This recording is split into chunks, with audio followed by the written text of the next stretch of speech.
I would tell people, yeah, my dad died when I was 2, my mom died when I was 10. I got to the 10th or 11th grade. That's the day I decided I was gonna kill myself, like, that whole thing. Yeah. And she would make fun of we have a dark sense of humor, by the way. We have to. I'm sorry, we chose to. We didn't have to.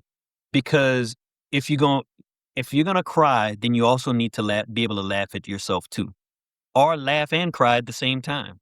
Give Yeah. yourself the freedom. So she would make fun of me about that because, like, why do you tell people that? Why? Because I'm tired of hiding this and holding this. It's not a secret anymore. Like, most of the people in high school, none of them knew what I was dealing with or going through. None of them. When I meet them today, there's a couple people in the last 5 to 8 years. I don't know. Hey, Reggie, what are you doing? Well, I'm a counselor. I'm a therapist. I'm a mental health therapist. Really? What got you into that?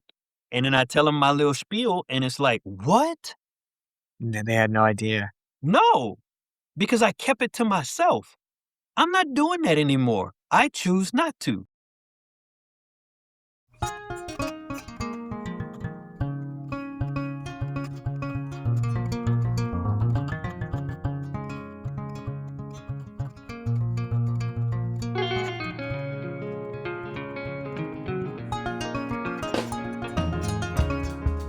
Welcome to Season 2 of The Cultured Therapist, a podcast for the curious and the bold to come together and discuss topics, interests, and experiences of the mental health care field.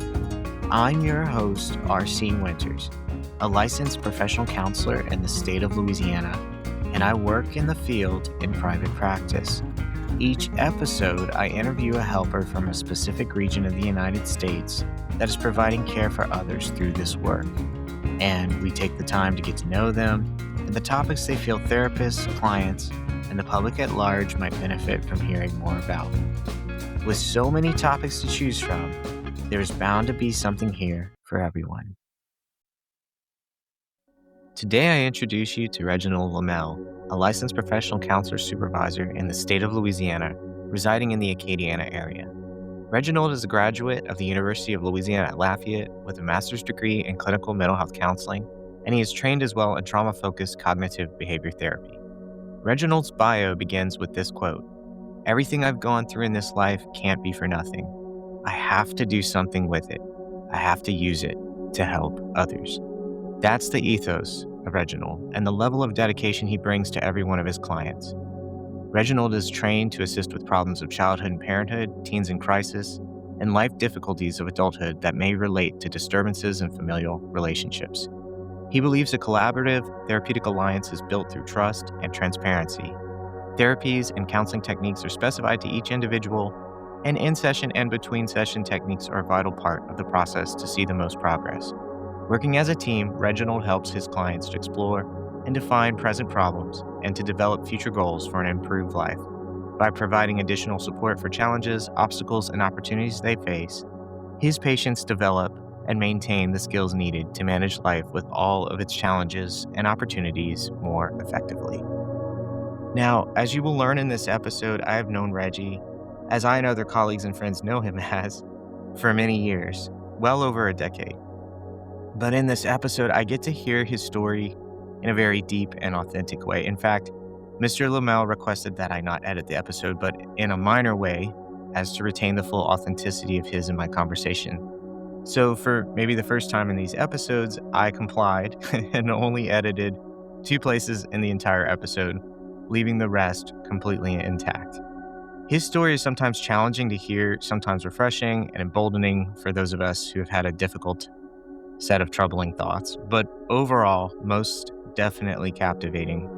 Still, there is a caveat in that this obviously is an episode that touches on some very difficult topics about suicide, grief, and other difficult subjects.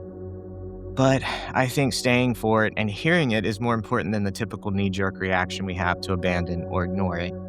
After all, we all have someone we know who has struggled in this way. Or even more alarming, you may not even know that is true because they didn't tell you. Either way, it is important that we all become aware of the seriousness of existential dread, its pitfalls, and as Reggie so lovingly expresses, that it can in fact get better. So for now, maybe cozy up with a warm blanket and your favorite gentle beverage. Or if driving, loosen that white knuckle grip of the wheel and become aware that you can relax just a little. And tighten the muscles of your jaw and your neck and drop your shoulders lower away from your ears. Then take that deep breath that lets you feel your rib cage expand with the inhale, and then feel it retract with the exhale.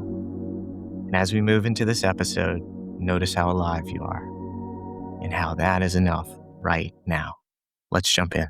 So originally, I knew that I wanted to help people as a kid, right? Um, and I wanted to be a doctor, but then I realized people die. And I knew that with every patient that I would have that would die, a part of me would die with them. So then I didn't want to be a doctor anymore. So then, you keep growing up, you keep growing up. And then I realized I like taking things apart and putting things back together if I could when I was a kid, like remote control cars and things like that. So I decided I was going to go into engineering.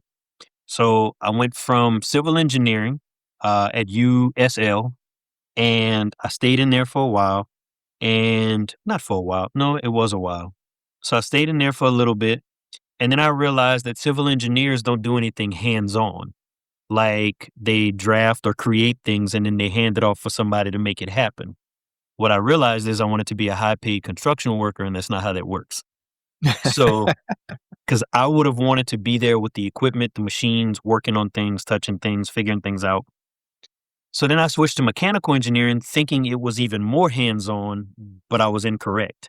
The classes were fun. We did projects and we created a toy handheld airport with launching airplanes. And even in that, my group, I was the most talkative person. And we know that engineers are a little more introverted than extroverted. So realize that in engineering, you work on a part of a project and then you hand it down for somebody else to work on their part. And then it goes to someone else and it ends up being the finished product. So there's a disconnect. So then I ended up switching to sociology.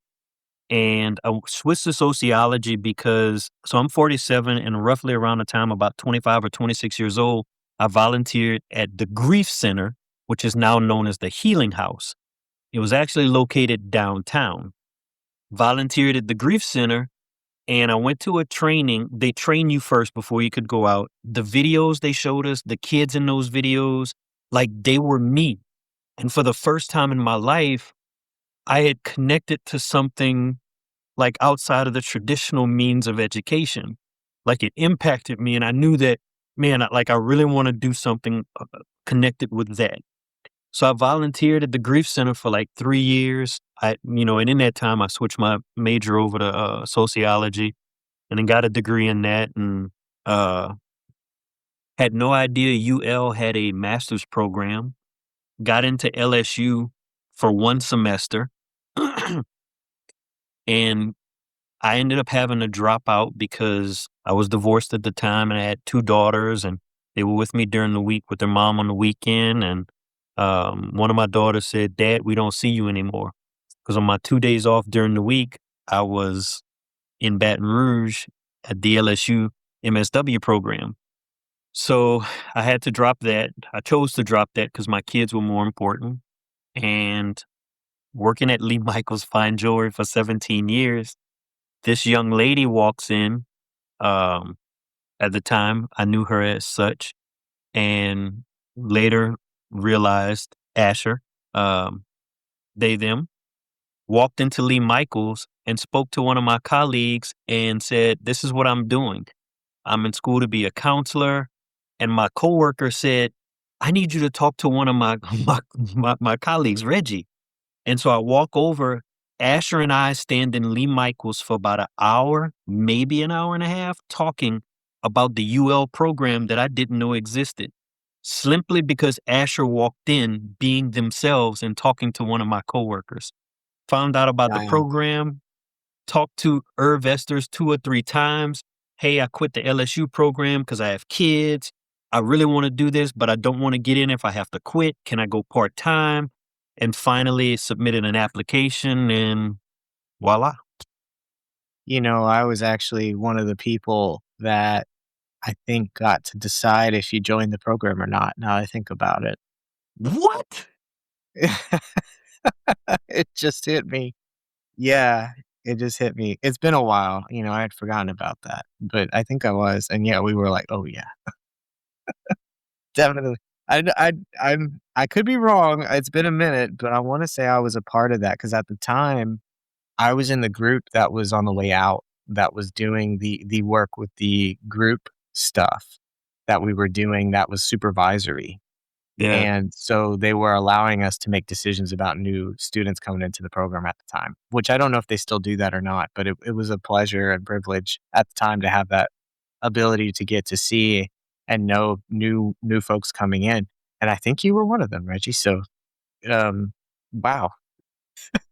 Do you remember what I had on for the interview? No, no, I don't. Dude, I had a black suit on, black slacks, black jacket with some very light pinstripes, a black tie, and a black shirt on.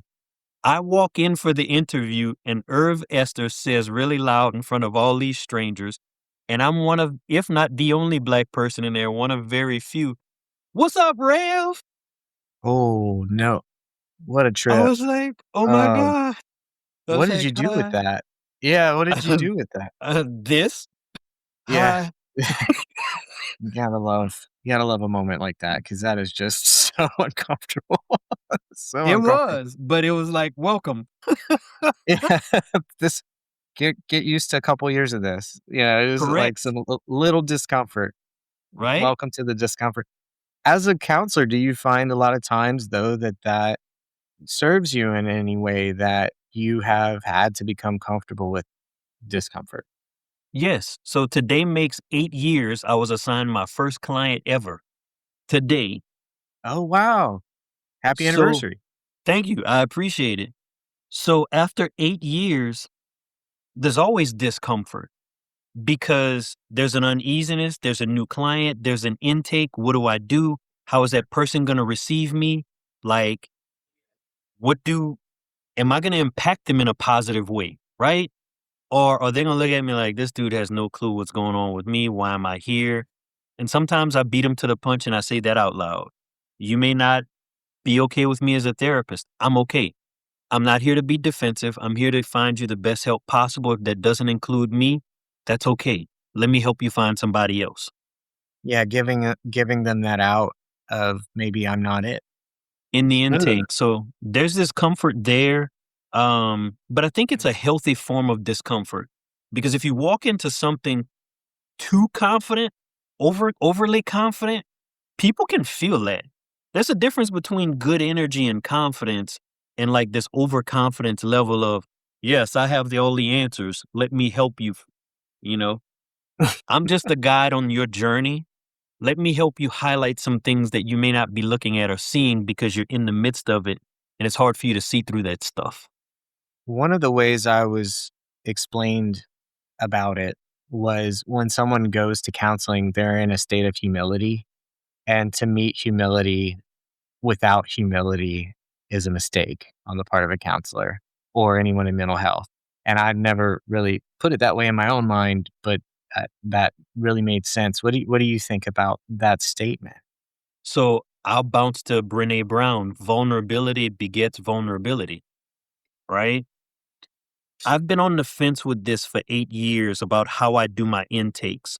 So my intakes involve policy and procedure. And at that point, after I do that part, I say, okay, I want to share with you a little bit about who I am because it's going to give you a view of how I do things, some reason behind the way I do things. And if I'm asking you to be vulnerable in these sessions, and I will, then I should model that for you. And I have levels of vulnerability. So the stuff that I say in the intake to some people may be really deep, but for me, it's at the shallow end. So this is literally my statement. My dad died when I was 2. My mom died when I was 10. I got to the 10th or 11th grade and I can't remember which because your brain is a really powerful tool as a survival skill to help you forget some things that are too heavy for you to hold at that time. And then at other times, it'll drop all those memories on you at the most inopportune time. So 10th or 11th grade, there's a day I decided I was going to kill myself. The day I decided to die, I picked up the phone and I called my best friend. If it wasn't for her, you would be at Tree of Life, but it wouldn't be to see me because I would cease to exist. I would not be here. That's a And powerful beginning, to have someone come in and immediately express, "I will be vulnerable here." You were gonna say something else, but I just wanna say I thought that was very powerful, and it definitely says this is a different space thank you. I immediately. appreciate Yeah. that. And I was just gonna say there's other stuff I add, but for me, that part is just the meat and potatoes of who I am. Cause I also sell myself as the death and dying and suicide guy. And I don't think anybody locally does that either. And those those are the reasons that I do that, is because that's actually part of the origin story. And do I have all the answers about death and dying? No. Do I have all the answers about suicide? No. But I provide a safe space where we can figure that stuff out. Mhm. And not only do hopefully you consider this a safe space, but I also consider this a safe space to be with you. I wanted to say a second ago, you laughed, and it wasn't about suicide or things like that. You were laughing because I was like, "I don't do that." Correct. I wiped Yes. my hand across the screen. I wanted people to know that's where that laughter came from, was me being like, not me." Yes, you are one of Yeah. the few people I know who bill yourself as that, and I often wonder, does that ever create any sense of concern about or pressure about being that person? I tell people since the age of 2, Death and I have become friends. Uh, and it's like it never ends, man. It's a constant thing. And I've spent too much of my life like hiding it or absorbing it or keeping it in. And I'm not doing that anymore. One of the things that comes from all of that is anger, right? And I pull this out in front of my clients. It's the Incredible Hulk. It's anger. I am tired of being angry. My freedom lies in experiencing and feeling all these other emotions. So it's not a weight. What it is freedom for me. Like, I don't have to hide my story anymore. Like, it is me and I am it. I found a profession that fits me, not the other way around, right? I didn't fit into this, it fit me. And I've had people tell me, "Do you ever turn it off?" And I can't. It's who I am. It is an integral part of who I am, and you hear it. But 15 years ago, I wouldn't have told you anything I've said so far. Nothing. You would have to be in my tight circle to hear any of that.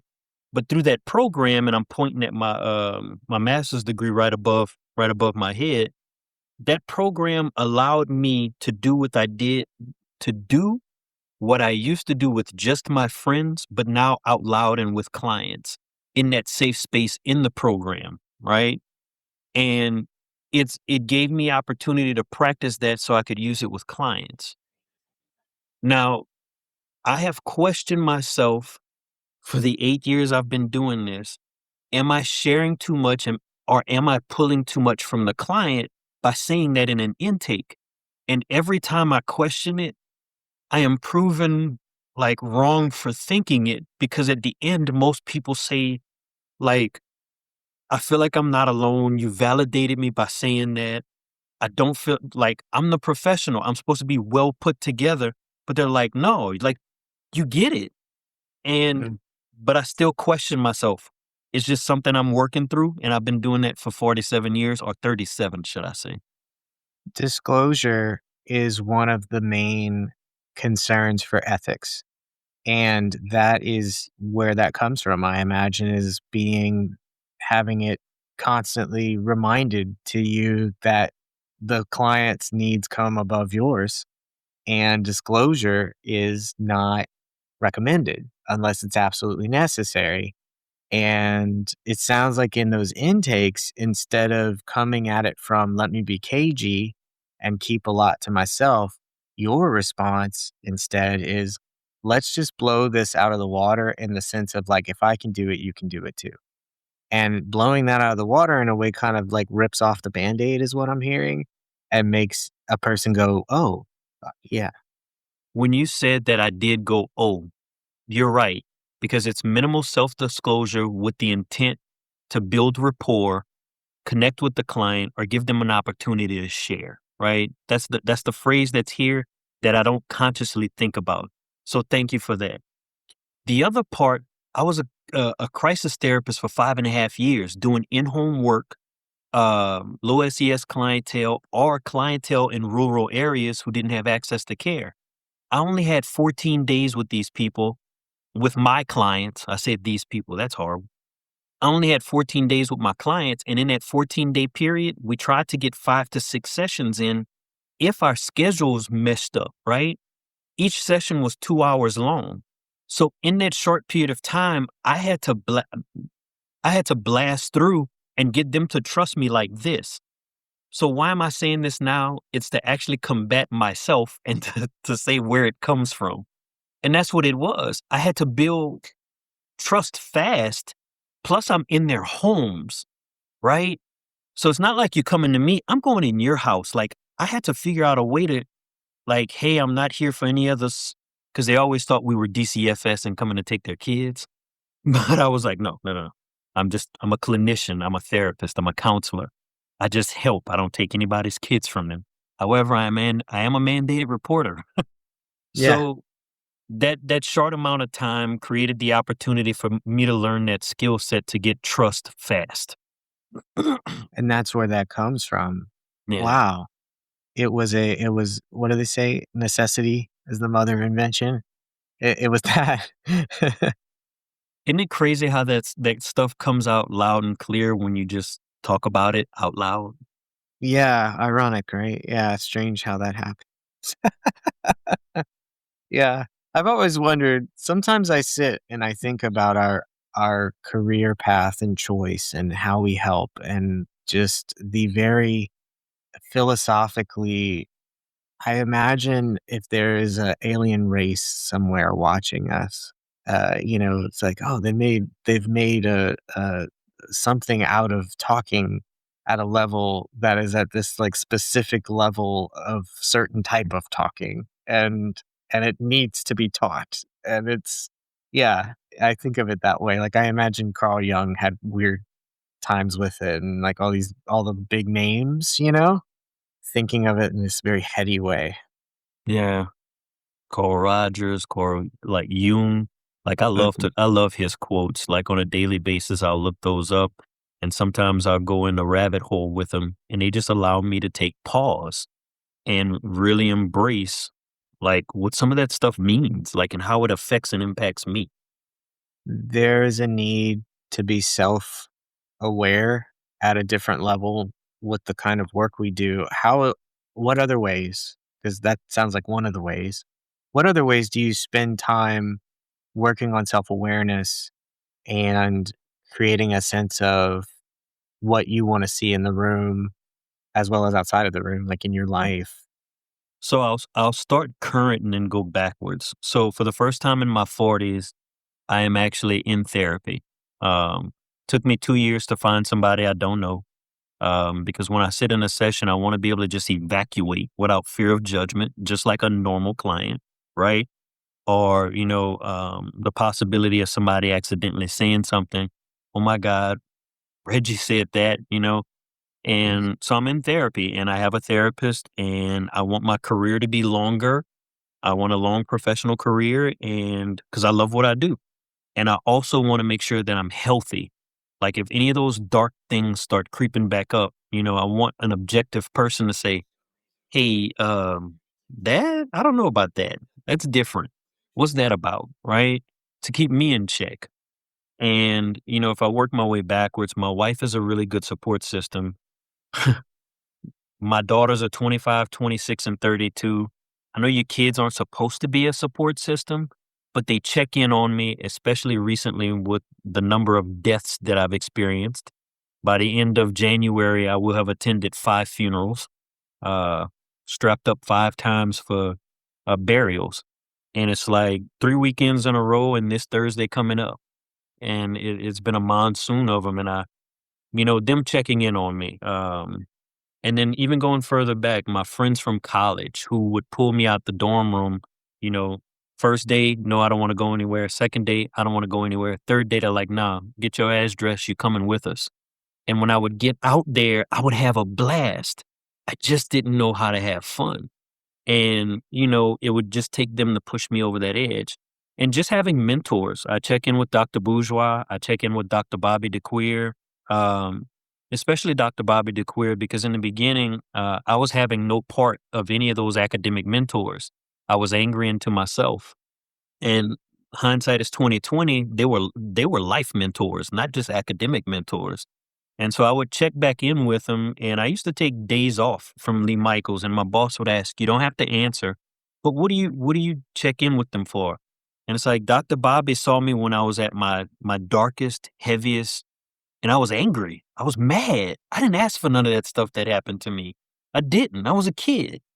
And she didn't give up on me. She kept pressing.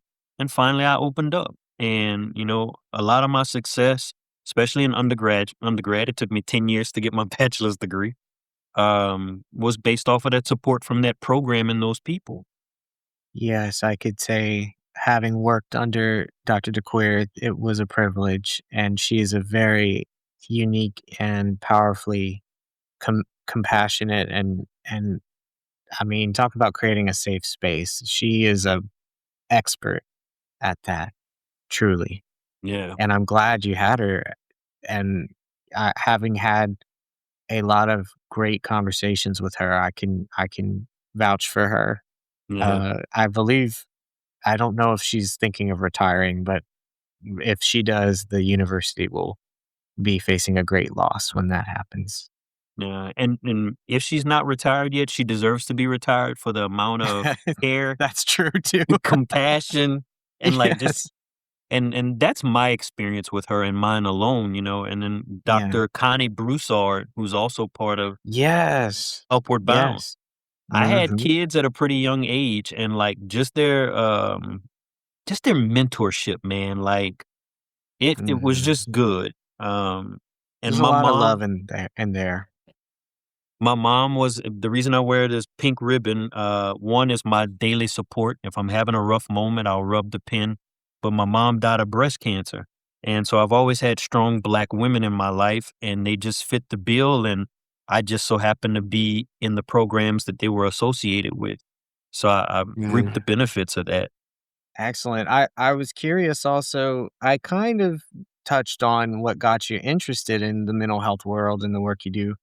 And then we talked a bit about the demographic that you work with. I was curious in the future, what is it you want to move towards? So with the Center for Children and Families, the kids were 0 to 18. I got into private practice, and I bumped it up to from 6 to 18. And I see adults. My male population is growing, which is great, and my black male population is growing. Because you and I both know there's not many men in this profession, nonetheless black men.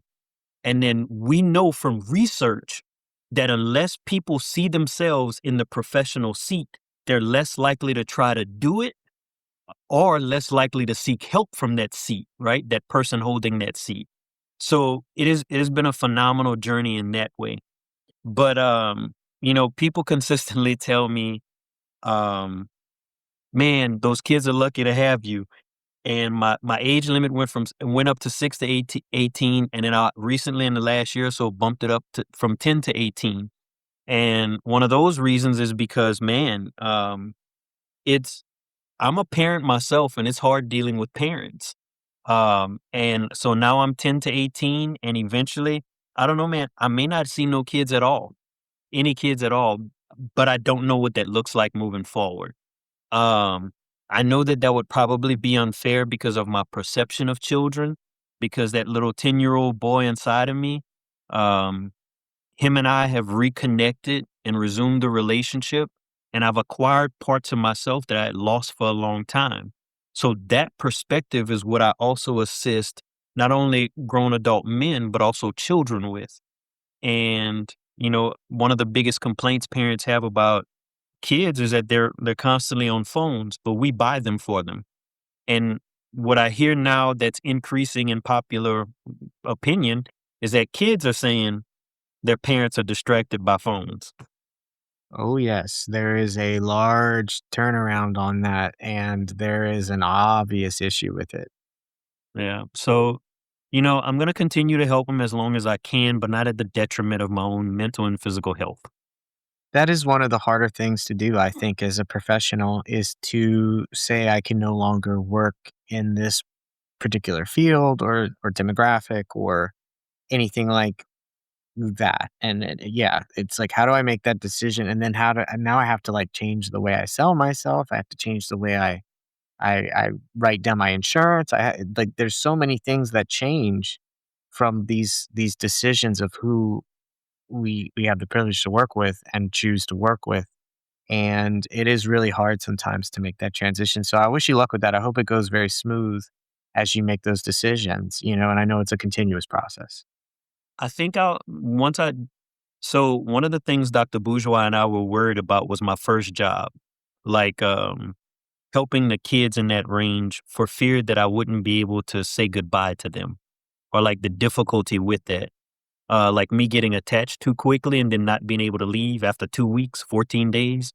But come to find out, I was good in the chaos. Create stability, create some form of structure and consistency, and then transition them to a more long term program. I became really good at it. Now, leaving that was hard, like you just said. So I did that for 5.5 years as a crisis therapist, kids contemplating suicide, attempted suicide, foster home transitions, expulsion, suspensions, kids going from OJJ custody back to normal life. Like that was a lot. And there were some things that happened that inspired me to move on. And I'm happy it did because I think I would have stayed there and I don't know at what cost. What was your biggest fear cost wise? Well, recently, Mondays and Fridays, I was seeing 6 clients. Tuesday, Wednesday, Thursdays, I was seeing up to 7. And then I eventually started getting these stress headaches behind my head. And it wasn't internal, it was external. And it was really painful. And I realized that I needed to back off. So it's just 6 across the board. And that has made a difference. I'm back in the gym, I'm in therapy.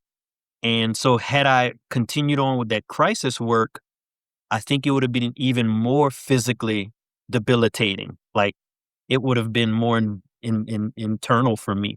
The stress level, like I'm driving my own vehicle to these homes.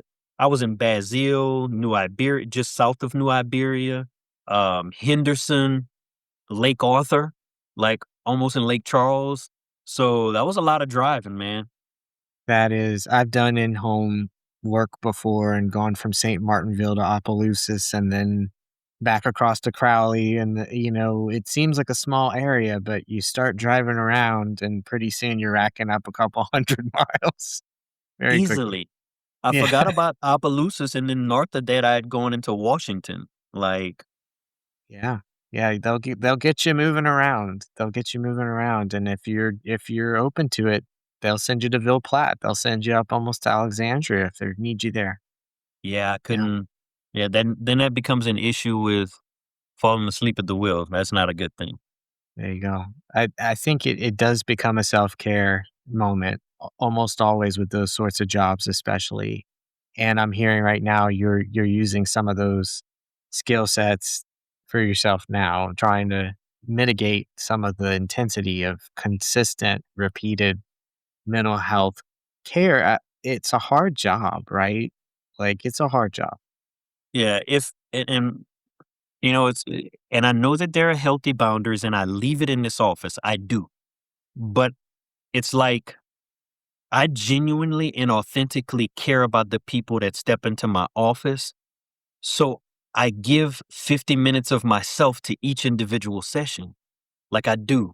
And I don't think people understand how much we do that and how much of us gets left on the floor in here. And we walk out, some of it comes with us, but some of it stays down on the floor.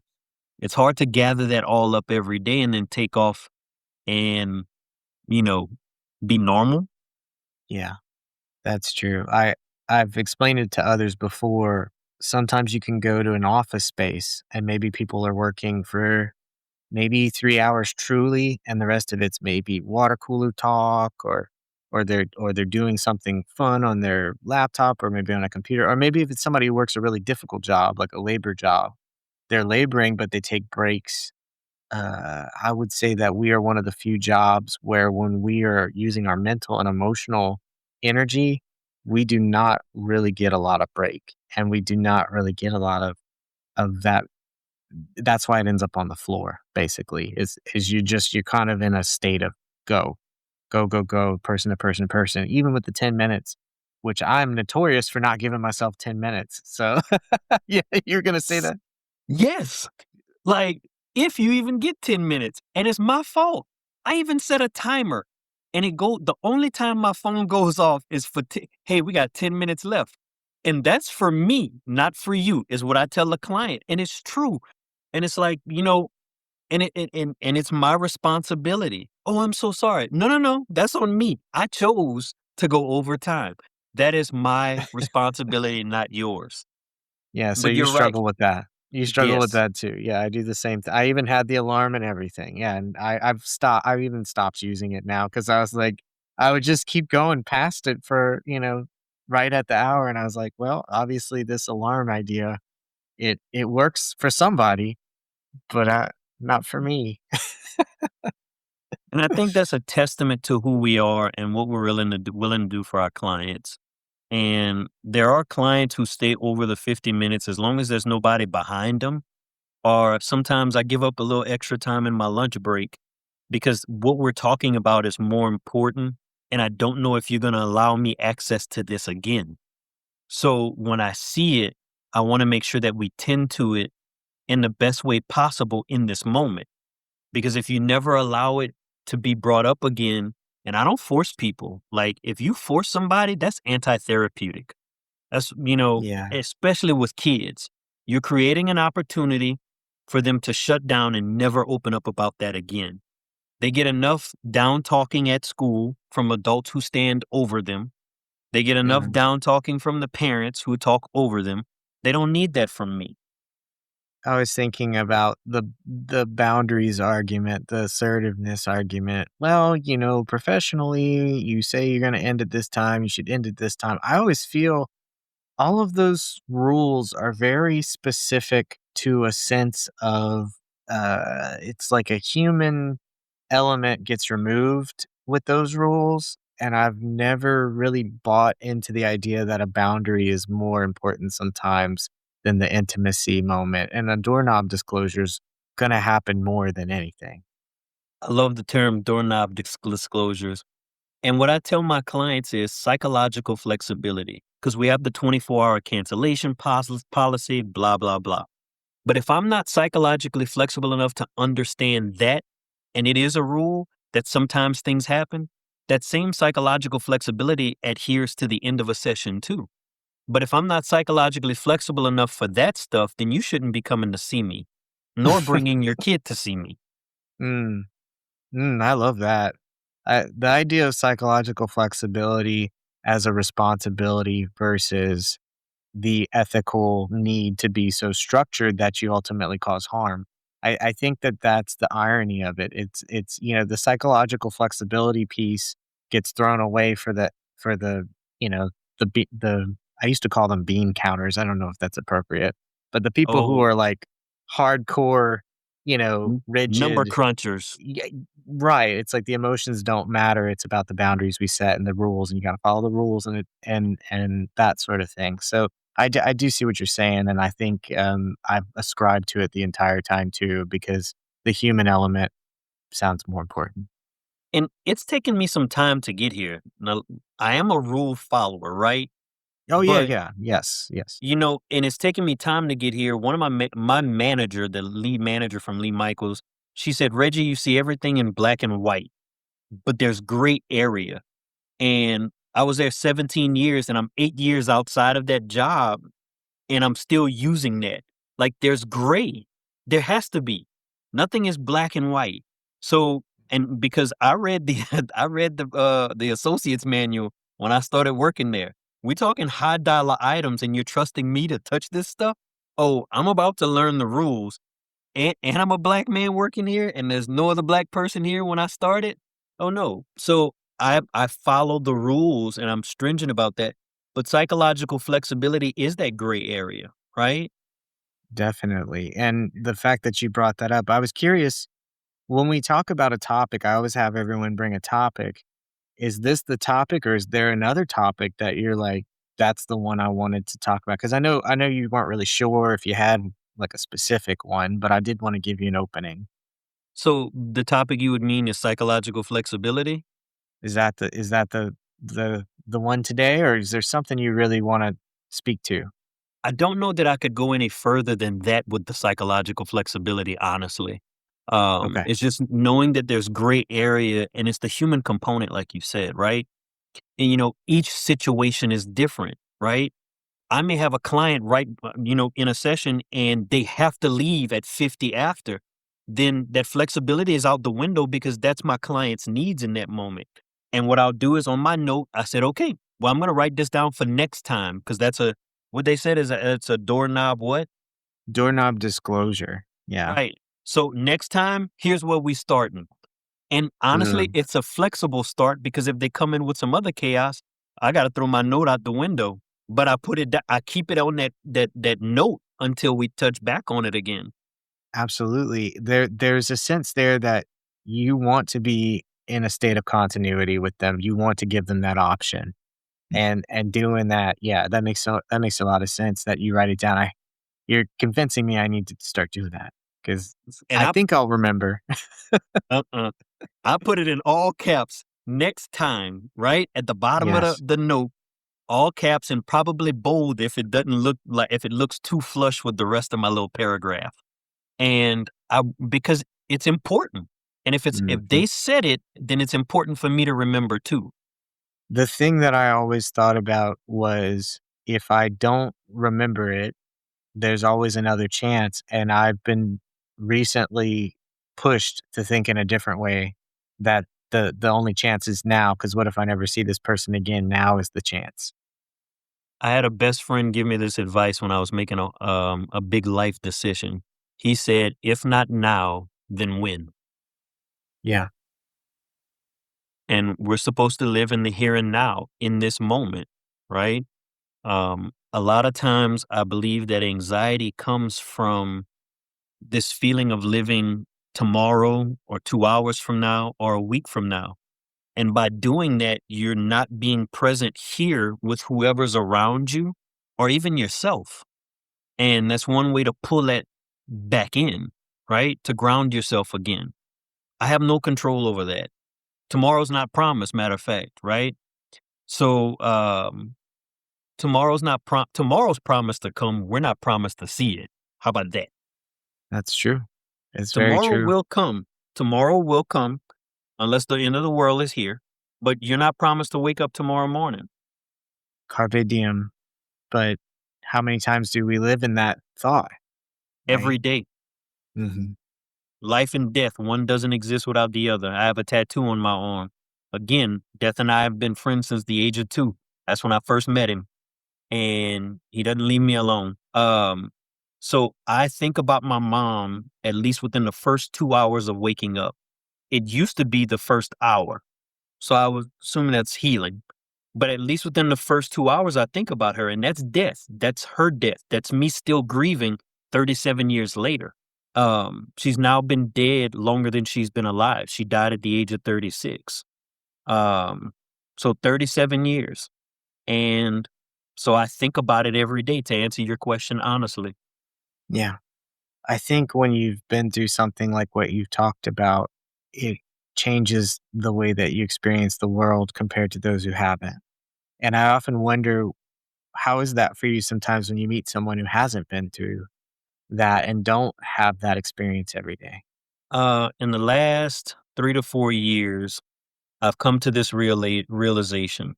Like, because of who I am, how dare I assume that other people can talk about death or hear about death the way I can?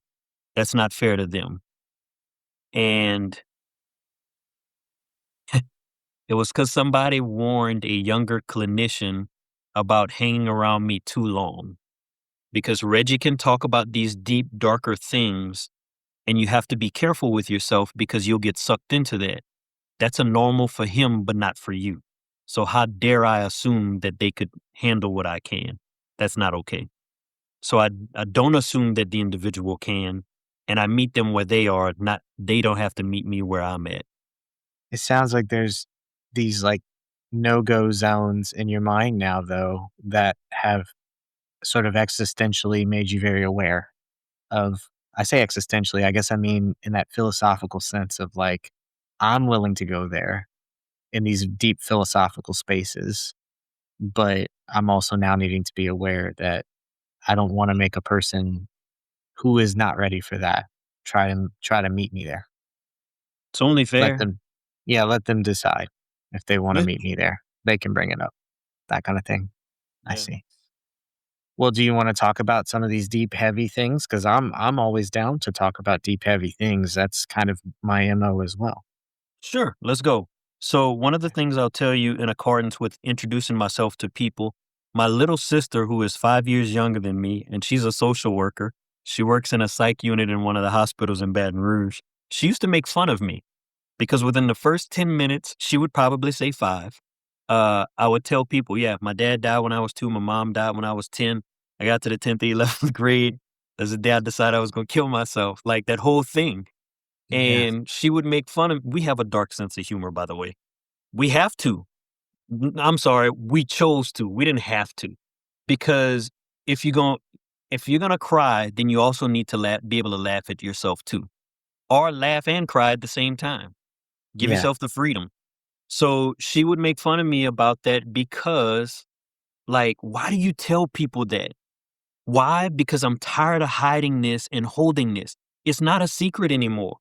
Like, most of the people in high school, none of them knew what I was dealing with or going through. None of them. When I meet them today, there's a couple people in the last 5 to 8 years. I don't know. "Hey, Reggie, what are you doing?" "Well, I'm a counselor. I'm a therapist. I'm a mental health therapist." "Really? What got you into that?" And then I tell them my little spiel, and it's like, "What?" they had no idea. No, because I kept it to myself.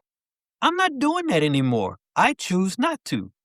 And in that moment, people get to choose. Am I gonna stay around this dude or am I gonna walk away? And then I learned I'm observant. Like I watch people's behaviors. If you're uncomfortable, I can shift and adjust. I'm not gonna put that on you. It's okay. And so for me, um, the conversation of death is always personal. Um, in December, I buried my last uncle on both sides of my family. My mom had 12 brothers and sisters. Two of them died before I was born. And then the last uncle on her side, April 7th, I think it is, will make 8 years that the last one died. And then my dad had two brothers, and they're both dead. The last one died in December. I found him dead on a Saturday morning. Like, huh, Wow. it's who Yeah. I am, it's what I experience. And I'm not going to hide that stuff anymore. Now, at the same token, I did just say a moment ago, who am I to put this on people? But it's being psychologically flexible in the moment, being able to adhere to what you see. Communication is 75% physical, the other part is words, right? And if I Yeah. see the discomfort in others, I pull back. I try not to be that person. Um, the other part is suicide. Like I'm extremely intrigued about this. I have a book on my shelf called Inside the Suicidal Mind, I think. And like it's an amazing account of people who have died by suicide and then current clients of this gentleman that he was seeing after they attempted suicide and failed. And one of the things that I talk to people about is, I hear people say, oh, that person was selfish, or they only thought about themselves, or they're going to hell. Like, I'll say this. I um I didn't want to kill myself because I was selfish. I wanted to die because I was tired. I was tired of the atmosphere and the environment I was in.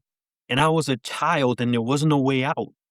I was bound by the guardians and caregivers. There was no choosing to go anywhere else. So I saw my only way out was that way. That's it. You hear stories about people who complete suicide. He was so happy that yesterday, I don't know what would have caused him. The happiness comes from the relief of making the decision. I was miserable trying to decide, do I do it? Do I not do it? Do I do it? And there's freedom now that I've made the decision, right? So there's no weight there. Now, am I saying that about every occasion? No, that's not what I'm saying. But there's relief in making that decision. People are curious about cutters. I've never been a cutter, but I've done tattoos and I've experienced the same relief from that. And cutters, and anybody can come on here who has cut in the past or is currently cutting and correct me because I'm not the end all be all with all this stuff. So if I cut myself, it's a relief from the thing that I can't cut out. You can go to the doctor for a broken leg, a broken arm, um, road rash, what a surgery, but you can't go to a medical doctor to wrap your head to heal this. And it's like there's no other relief other than this immediate pain that I feel. And when I cut, you and I both know if you use a razor to cut yourself, that pain doesn't last long because it's a little sliver. It burns. You put alcohol on it, so it doesn't last long. So then it's a repeat process over and over and over again, which is why some people end up with scars, lots of scars. Is because it's minimally effective, right? It's not an extended relief. That's But right. there's Yeah. nothing you can do with this. And people You're are pointing at your head. I just want that, we don't have a visual, so you're pointing at your head. There's nothing you can do with this. You mean the mind. the thoughts, the pain, the struggles, the inability to alleviate yourself of the thing that is driving you insane. Because that's what you feel like. This can't possibly be my life. This can't be real. There's a moment I remember running out of the house with the family member I lived with, and I just fell to my knees and I looked up and I yelled and it feels like a scene from a movie, but it'll never go away. And I yelled and screamed at God, like I'm a child. Why is this happening to me? I didn't ask for this, right? Right. Right. Mm. Can't And imagine. I mean, it sounds like there was a moment there where you came to a realization of how much there wasn't enough protection and how much there wasn't enough of what you needed. And the reason I'm interrupting is because I want to reiterate that the stuff you're talking about is difficult stuff. And that if someone out there is going through something similar, I hope that they make a decision to reach out in some way, either to a loved one, family member, uh, something, even a hotline, anything. Which I'll leave that as a link in the description of this podcast today. But I just want to throw that out there that there is help for that, and yeah, there are those moments where it just becomes unbearable. I would encourage anybody. I'm 47 years old. I'm now in the helping profession, but there is hope. Like even on your darkest day, if you reach out to the right person, like there is hope. Um, I'm a living testament to it. I guess that's why I did that last little video, and that's also why I'm doing this with you, is because I especially want kids to understand that it doesn't just end in your childhood. 47 years later, I'm emotional, I'm experiencing emotions. I'm not emotional, I'm experiencing emotions, but that's okay. That means I'm alive. I haven't gotten over it, but I've learned to live with that pain and try to use it to help other people. But there's hope, like there really is. Find a safe person at school. I participated in something called the Youth Mental Health Summit this past weekend, and I got the 5 young boys that I helped to list a safe person at school and a safe person at home, because in the midst of chaos, you know what we don't think about? That safe person. So if we say it out loud and talk about it out loud, we'll know who to go to. Why at the two different places? Because that's where kids live, at school more than any place else, and at home. And sometimes the safe person ain't the parent, guardian, or caregiver. I don't know how often that's true. It comes up often. It does. Yeah, unfortunately. And, what you talked about today, I wanted to say this. It took a lot of courage and bravery to kind of express some of these things, but I know that that's not why you do it. I know you do it. You told me why you do it. And I just wanted to throw that out there that um, I noticed that. And I don't know. Saying the hard thing, doing the hard thing. It's how I honor different versions of myself that existed before this. It's how I honor the 10-year-old version of me, the guy in college who continually struggled and like saw no light to the next day, who didn't want, the young father who had kids, and my kids gave me a reason to be for a minimum amount of time. But then I was back to those high risk behaviors again, being unsafe and having those passive suicide ideation thoughts, putting myself in a dangerous position with hopes that something would happen. Passive suicide ideation. I don't want to do it, but I'm gonna put myself in these conditions. So I say that to say if we don't do it for us, then doing it for somebody else is only temporary. We have to Amen. You should choose to do it for you first, and it's not being selfish.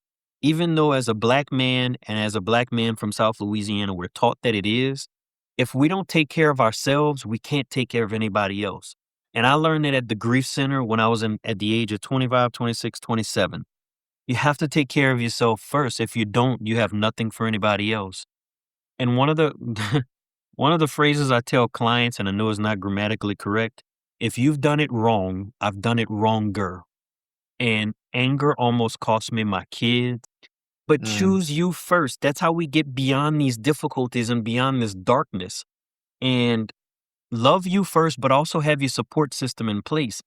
Without that support system, we're not having this conversation, and I cease to exist, not in this capacity. mm.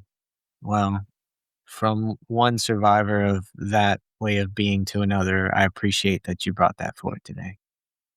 I did want to say we'll probably start to wrap up, and I wanted to give you a moment now. If there's anything you want to leave with, what would it be that you want to leave with today?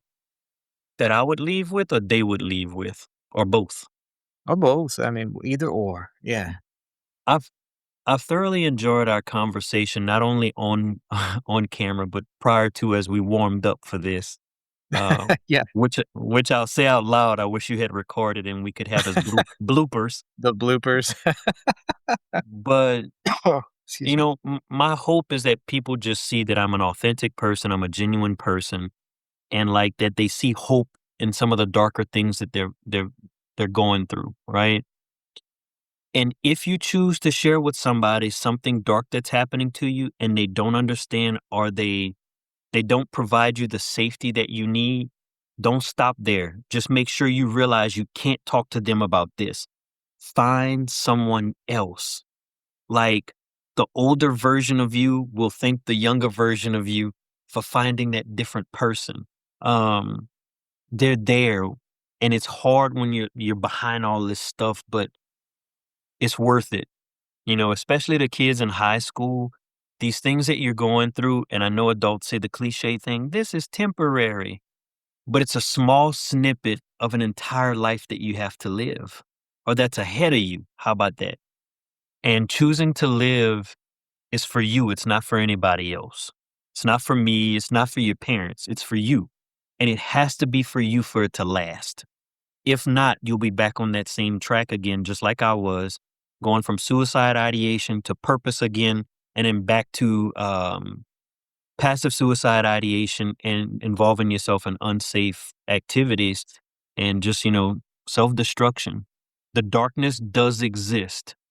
And that's the one thing that I would talk to people and feel like I can't be the only one. There has to be other people who are struggling with this.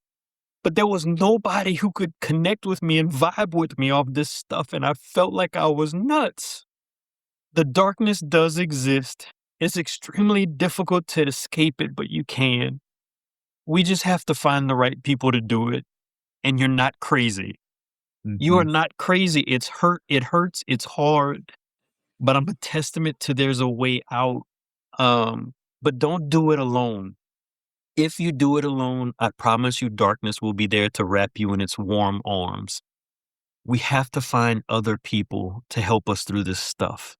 And you do that by choosing you first. You know, you just reminded me of something that I wanted to bring forward, and that is the very first person I had on this podcast was Jordan Smith, who I found out you actually have a connection to that was really powerful. And I don't know if now's the time to ask about that, but I heard about that and I thought that was really powerful. So if you're open to talking about it, that's okay. If not, but if you want to, You know, Dr. Bourgeois brought something up in class one time. He said, human beings are meant to be in relationship with each other. And in that class, I raised my hand because I disagreed with him. And he and I went back and forth for about 10 to 12 minutes. Other people had input too, and it was respectful. And finally, Dr. Bourgeois said, I told him, if you put Reggie on a deserted island, food, water, shelter, clothing, I'm fine. I don't need nobody. I can survive. He finally said, okay, Reggie, can you be the best version of yourself on that deserted island? And he got me, Ryan. I can't. If I don't allow myself to impact other people and I don't allow people to impact me, then we don't grow. We remain the same. And that's the island I'm talking about not staying on. Don't stay there by yourself. Jordan, I went to Dr. Esther's class to get that black jacket hanging behind me. And Jordan says, hey man, I don't know if you remember me, but I'm the guy you had a conversation with. Somebody told me to reach out to you because you were a full-time employee. You got into grad school. You did the different route. And I wanted to know, how did you make that possible? And if I'm not mistaken, he was a truck driver at the time. yep, yep, And we had that conversation, and I couldn't remember his name to save my life, but I remember that story. And he said, I'm the guy you talked to about being in the program. I was a working dad. I'm married, like all the things. And that gave him light literally by me just sharing my story with him. It's going to be difficult.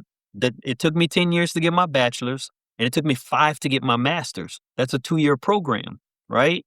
And listen, it helped Jordan to realize that, well, he did it, I can do it too, right? And that's my hope in sharing these things with people, is that there's some hope and light on the other side. And Jordan is a good example of that. And I yeah, was floored when I went to get my jacket and he said, hey man, and Dr. Estes is talking. The dude got up and said, and Dr. Estes made everybody, he was like, hey Reg.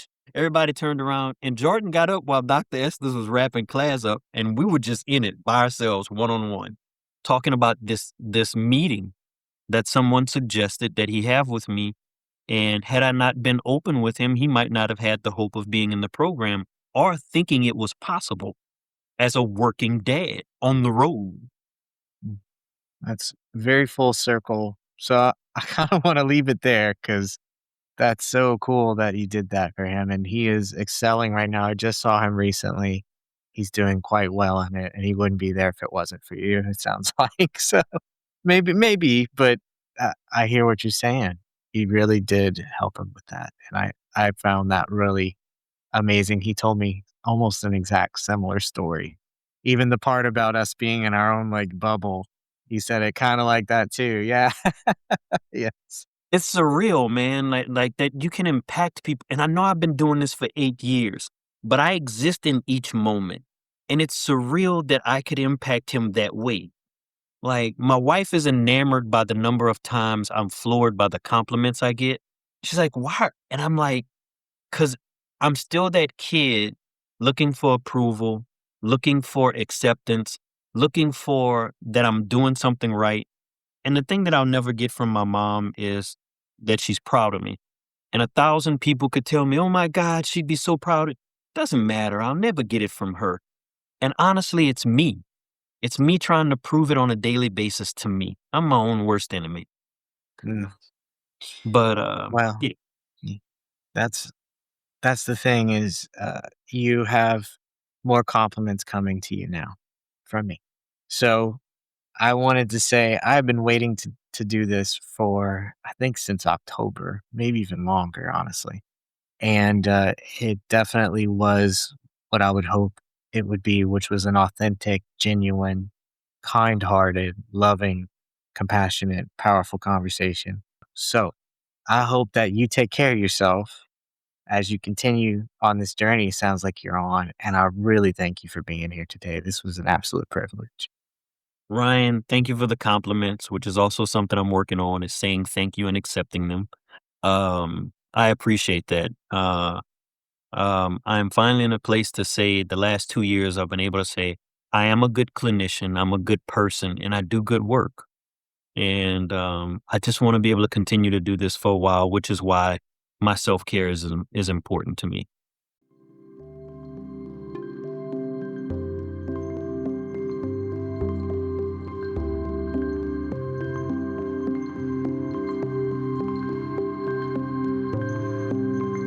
The Culture Therapist is created, voiced, and edited by R.C. Winters, a licensed professional counselor in the state of Louisiana.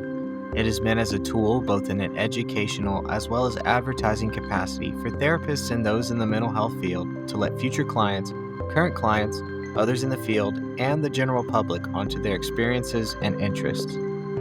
If you would like to have a conversation with me such as this, where you clue in others as to what you're all about, you can reach me via email at theculturedtherapistpodcast@gmail.com.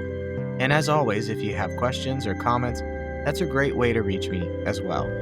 If you thought today's topic, the interviewee, or our format is worth recognition, please follow our podcast, leave a like or a review, and or please share it with any family, friend, colleague, or otherwise that you feel might get something out of this podcast. Your help in those ways is most appreciated. Until next time, may you continue to grow, may you continue to thrive, and may you continue to aspire. From The Cultured Therapist, I am R.C. Winters. Catch you next time.